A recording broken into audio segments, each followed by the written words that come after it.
Pemirsa, kini kita ikuti keterangan pers tentang hasil rapat koordinasi di Kemenko Maritim, Jakarta. Itu wajar ada tarik-menarik. Tetapi kebijakan publik yang bagus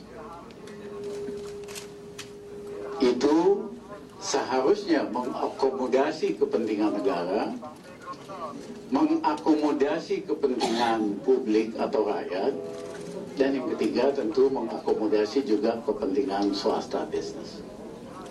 Jadi tidak bisa kita rumuskan satu kebijakan hanya mementingkan satu pihak. Ya, kalau negaranya saja, rakyat belum tentu dapat apa-apa. Kalau rakyat aja juga bisa-bisa nggak jalan, ya, atau swasta aja juga nggak betul. Jadi di dalam setiap kebijakan publik kita harus kombinasikan ketiga, ya, hal ini. Nah, dalam kaitan itu pertemuan kami tadi sangat produktif, sangat kondusif, bahwa kita semua sepakat bahwa masalah ini harus diselesaikan. Nah, dalam menganalisa, membahas, dan menyelesaikan masalah ini, kita tidak boleh terlalu emosional. Karena apa? Karena ini semua ada ilmunya. Ya, misalnya ada kekhawatiran tentang banjir. Itu sains untuk flood control atau ilmu pengetahuan bagaimana mengurangi banjir, itu semua ada hitungan-hitungannya, ada ahli-ahlinya. Ya, jadi kita biasakan di dalam membahas masalah yang kontroversial ini untuk tetap berpikiran berhati dingin, kita analisa boleh, debat keras boleh, tetapi tetap berhati dingin, tidak emosional, karena kita bisa cari solusi yang terbaik. Nah, yang lain menyangkut soal reklamasi itu sendiri. Ini hal yang biasa sekali. Di seluruh dunia banyak terjadi reklamasi, bukan hanya di Indonesia.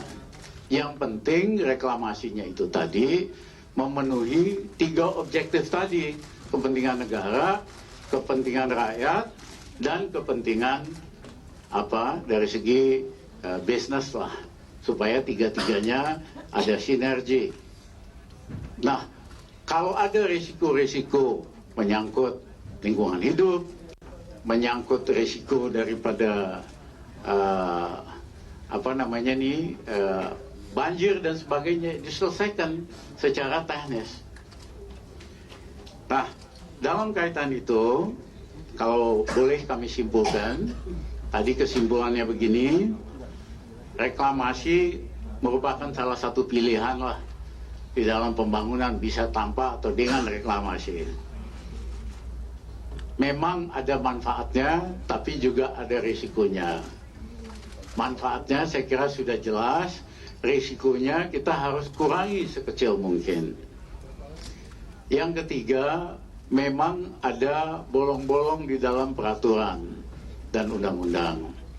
Ya, ada Undang-Undang Nomor 27 tahun 2007, kemudian direvisi juga dengan tahun 2014, ada Undang-Undang tahun 2007, ada Perpres 122 2012 dan sebagainya. Tentu kalau kita bahas ini nggak habis-habis debatnya nih, mana yang lebih penting, mana yang lebih itu, tapi tentu ada hierarkinya. Satu, undang-undang lebih tinggi hierarkinya dari Perpres atau Kepres. Ya, peraturan yang lama tentu dikalahkan dengan undang-undang yang baru, ya, kecuali ada pasal-pasal pengecualiannya.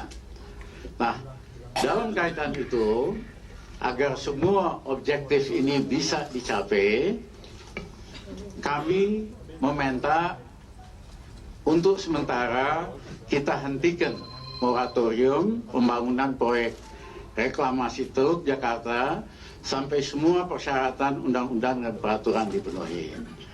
Nah, untuk itu tadi segera diputuskan akan dibikin joint committee komite gabungan supaya masalah ini bisa diselesaikan secepat-cepatnya. Dari Ibu Siti, itu akan ada 2 dirjen soal lingkungan hidup, 2 direktur yang akan jadi anggota dari komite ini. Demikian juga dengan departemennya Ibu Susi, Kelautan, ada 2 dirjen dan 2 direktur. Kemudian dari Departemen Dalam Negeri ada juga 2 dirjen. Kemudian juga akan ada dari Sekap, dan dari kami sendiri ada 2 deputi dibantu dengan Chief Legal Advisor kami, Pak Ketua Hasibuan, dan 1 lagi nanti ada Pak Bambang, ahli planner kami. Nah, mulai hari Kamis, bapak-bapak ini akan mulai merapatkan apa saja yang perlu diselaraskan dari aturan-aturan yang ada. Mereka melakukan audit tentang peraturan yang sudah ada, apa yang masih bolong, apa yang perlu diperbaiki. Oh, yang DKI, saya malah. Jadi dari DKI ada Deputi Gubernur, ada Ketua Bapeda, ada 2 lagi asisten pembangunan, sama 1 lagi ya, ada Deputi Tata Ruang, ada Bapeda, ada Dinas Kelautan, Asbang, Biro Hukum, dan tim Gubernur dan Percepatan. Jadi saudara, jelas, clear, kita mau menyelesaikan masalah ini secara tuntas, tapi sekaligus juga karena ada kasus-kasus yang sejenis di seluruh Indonesia, kesepakatan dan peraturan yang diperbaiki ini bisa jadi reference untuk kasus-kasus lainnya, termasuk di wilayah-wilayah lainnya. Demikian, terima kasih. Barangkali Ibu Siti mau menambahkan. Terima kasih Bapak Menko yang terhormat. Kawan-kawan, yang terkait dengan KLHK ada 2 bagian. Pertama, bahwa AMDAL pulau-pulau yang sifatnya tunggal itu dinilai belum cukup karena kita harus lengkapi dengan kajian kewilayahannya. Jadi istilahnya kajian lingkungan hidup strategis. Tadi disepakati bahwa pemerintah pusat dan pemerintah daerah akan duduk bersama untuk melihat bagaimana wilayah ini secara keseluruhan, dan nanti kita lihat kaitannya dengan Pemda Provinsi Banten dan Pemda Jabar. Jadi kita harus lihatnya seluruhnya pantai utara. Itu namanya KLHS. Itu bagian pertama. KLHS ini akan melengkapi rancangan Perda DKI yang dibahas tentang zonasi yang kemarin oleh DPRD di stop. Tetapi memang ada kebutuhan untuk diperolehnya Perda DKI yang menurut Undang-Undang Pemerintahan Daerah harus rancangannya itu dikomunikasikan kepada pemerintah pusat. Apa isinya? Isinya terkait dengan renstra, zonasi, renstra dan zonasi sebetulnya. Karena syarat menurut undang-undang untuk reklamasi itu ada 4, yaitu renstra, zonasi, rencana pengelolaan, dan rencana aksi pengelolaan. Itu yang pertama. Yang kedua, kita berterima kasih pemerintah Provinsi DKI cukup kooperatif untuk kita melakukan pengawasan. Istilahnya second line law enforcement. Jadi AMDAL ataupun izin lingkungan ataupun kondisi lingkungan di lapangan dengan situasi yang ada sekarang sudah dianggap menjadi masalah yang serius, maka menurut Undang-Undang 32 tahun 2009 tentang perlindungan dan pengelolaan lingkungan hidup, maka dilakukan pengawasan dan investigasi kepada setiap izin lingkungannya langsung di lapangan kepada pemrakarsa. Jadi 3 indikasi yang akan dinilai atau diamati atau didalami di lapangan, yaitu pasal 73 Undang-Undang 32 2009 menyangkut pencemaran, menyangkut kerusakan lingkungan hidup, dan menyangkut keresahan sosial masyarakat. Jadi inilah nanti yang menjadi instrumen konkret pemberhentian itu, karena nanti dikaitkannya dengan sanksi administratif. Jadi begitu kondisinya. Jadi dua hal itu yang menyangkut atau terkait dengan kementerian kami di lingkungan hidup dan kehutanan. Terima kasih Bapak Menko. Dirjen AKP. Assalamualaikum warahmatullahi wabarakatuh. Dari saya singkat saja menambahin informasi dari Bu Menteri Lingkungan Hidup, Bu Siti Nurbaya, bahwa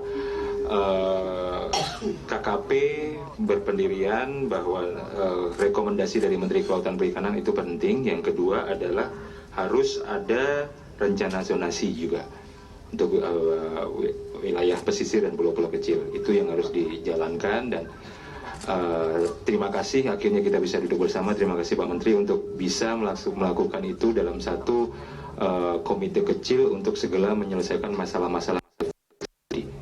Jadi itu saja dari kami. Terima kasih.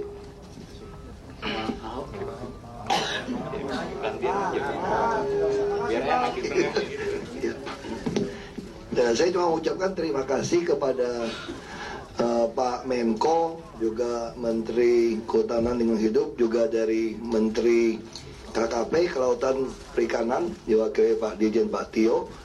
Saya kira supaya polemik ini selesai. Jadi pertama, kita sepakat bahwa reklamasi ini tidak ada yang salah. Nggak ada salah dengan reklamasi. Nggak ada cerita reklamasi ini akan buat tenggelam Jakarta. Nggak ada cerita reklamasi ikan pada mati. Ini Teluk Jakarta. Tapi sekarang kita sadar ada tumpang tindih peraturan. Termasuk juga kami diuntungkan. Misalnya Pulau OPQ, kita mau bikin Port of Jakarta. Dengan melalui peristiwa ini, kita bisa sekalian luruskan saja soal OPQ. Jadi MNOPQ bisa buat Port of Jakarta, kerjasama dengan Port of Rotterdam. Karena kalau tidak masuk dalam pelabuhan, konsep yang baru, kami mesti menyediakan fasum fasos 45%. Bagaimana pelabuhan mau menyediakan fasum fasos? Nah ini juga, tadi juga ada dari Kemendagri, dari lupa juga, dari Ibu nggak datang tadi. Kita juga terima kasih pada Kemendagri. Kabupaten Tangerang pernah menggugat, mau minta batas pulau. Jadi kalau dia menang, itu Pulau Seribu masuk semua, termasuk Pulau AB. Nah melalui ini, ada Mendagri juga sudah di MA, bahwa AB dan Pulau Seribu itu tetap menjadi bagian dari DKI Jakarta. Nah saya kira ini satu inisiatif yang baik dari Pak Menko. Saya yang paling ringan, kalau nggak saya diserang melulu. Terima kasih Pak.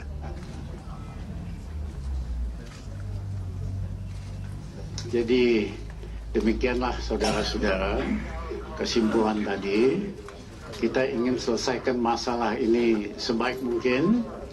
Kalau ada resiko atau dampak negatifnya, kita harus upayakan supaya risiko dan dampak negatif itu sekecil mungkin, dan akan ditindaklanjuti oleh joint committee itu tadi.